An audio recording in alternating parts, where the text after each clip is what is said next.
crispy golden chicken cutlet served with a beautifully spiced homemade Japanese curry. This is my version of chicken katsu curry. Okay guys, so if you thought Japanese katsu curry was only something you could have in a restaurant, I'm here to tell you that's not the case. I've got a super easy recipe for you. You're gonna love it. Let's start off with the curry sauce first because we're gonna make that from scratch. Now, I'm just gonna add a little bit of oil into my pan and I wanna add in some finely diced onion.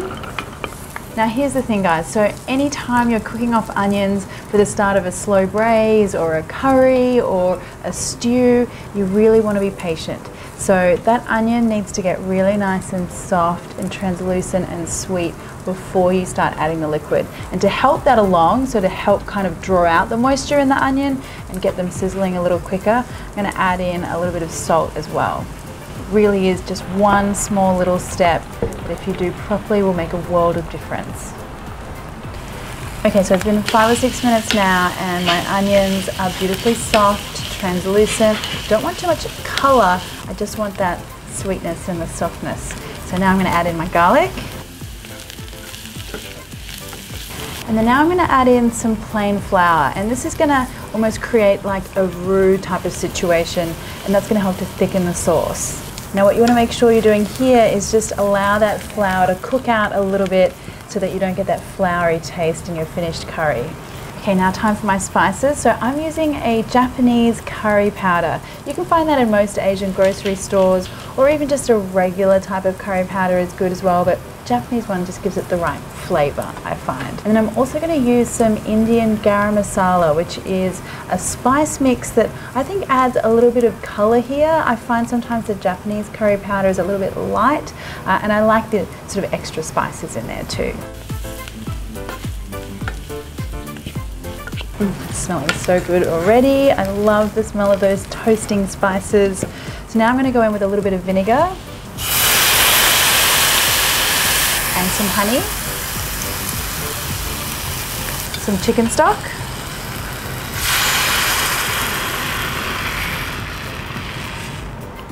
and some apple juice. I just love the extra kind of flavor and sweetness that that apple juice adds.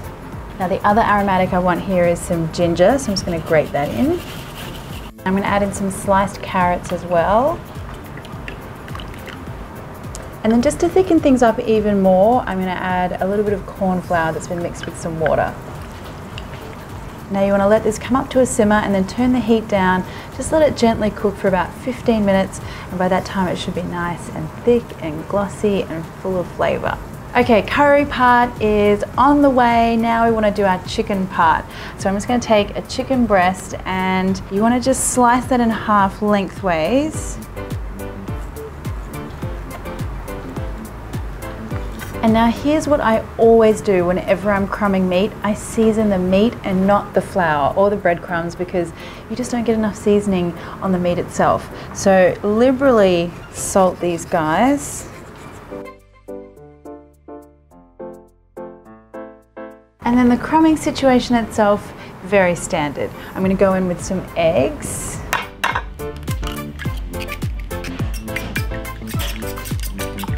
And then you want to have this set up so that you've got flour, you've got your egg, and then you've got your breadcrumbs. And I'm using panko breadcrumbs, the Japanese style. They're really light and crispy. I like those ones. And just take a chicken breast, and then I follow the left hand, wet hand, right hand, dry hand method.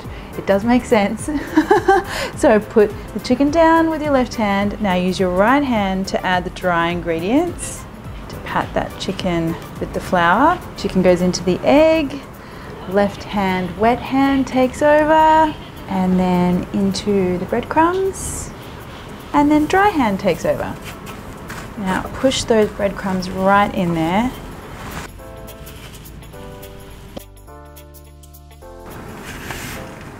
And by doing that, you can see we've got barely any messy fingers.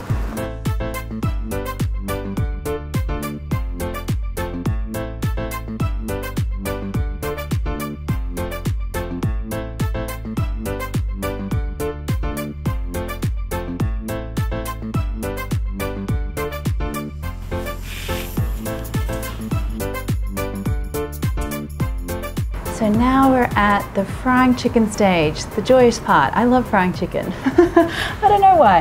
Anyway, I'm just gonna test my oil, see if it's hot enough just by throwing in a couple of little crumbs. And they're bubbling away, so I know it's time to add my chicken.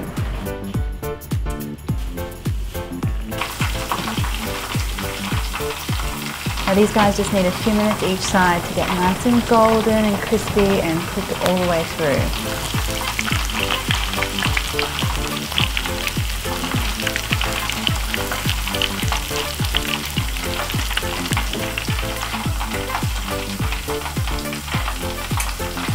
So these are looking beautiful. I'm gonna get them out of some paper towel. And then just like anything that you take out of hot oil, it loves just a little bit of salt on the top. So I'm gonna sprinkle those chicken pieces. And now before we serve up, let's come back and have a look at our curry.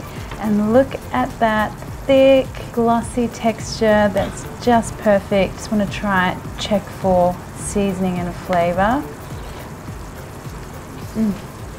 I love that. It's got such a complex flavor and you don't even know what it is that's giving you that sweetness, and it's that apple juice. Oh, so amazing. I am gonna add a little bit of salt to that. And then here's the thing, you can customize this any way you like. I like mine a little bit spicy, so I'm gonna add some chili powder, but that's totally optional. And now all our bits and pieces come together on the one plate. I'm gonna slice up my chicken. Oh, I just love that crunchy sound. And I'm gonna put that chicken on top of some rice. And then we've got our totally luscious curry sauce to go on top.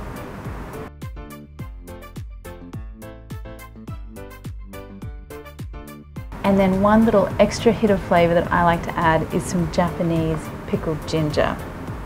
Just adds a beautiful little tang to every bite.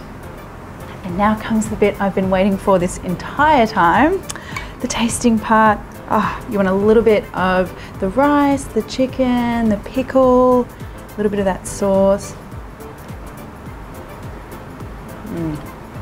Dishes just don't even get any better than this. So good. I love that curry sauce, got such a beautiful intensity.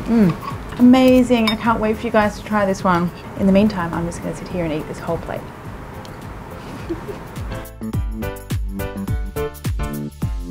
If you've got any comments or questions, pop them below. And if you enjoyed the video, why not hit that subscribe button plus the little bell one, and that way you'll get notified every time I release a new video.